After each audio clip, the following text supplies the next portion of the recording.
Khubor ka Batisi TV Lawan Rashapi da ka Orange Nissan Loom So Po near Fire Brigade Shillong Ringkat bat ka Victorium ka Dukan ki Tiar Kilan Met ka Babhatam Hakador ka Babit Hannong Thumai Old Beat House Shillong Usembut Menteri Rangba jong ka jilla uba Prestun Tensong ulapan kesan yala ka jong ka jingkren halor ka jingsha akan tho ha ka MLA jong ka Seng Congress ka Dr. Maisel Amprin Lingdo baha usnem khat khandai spa hanyo pu khandai kum ukhna samla uladon khti ban sho ye ki wai pat ki jait ben reu haba ye kren bat kilat pathai khubor uba Prestun ulaong baka Dr. Amprin kamshim la pulilut ya ka ei ka bo ula kren kum kongsan ha ka jingra khe jong ka Seng henyo trep achik national movement ya ka linkho ka bakat arsnem.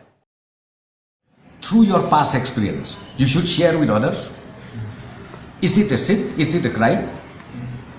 Maybe even Kong Amprin, when she was small, maybe she must have gone through some experience. Why not share? Why not you share your past experience for the betterment of the generation, the present generation and the next generation? Why not we do that? Even you also, you have to share your past experience.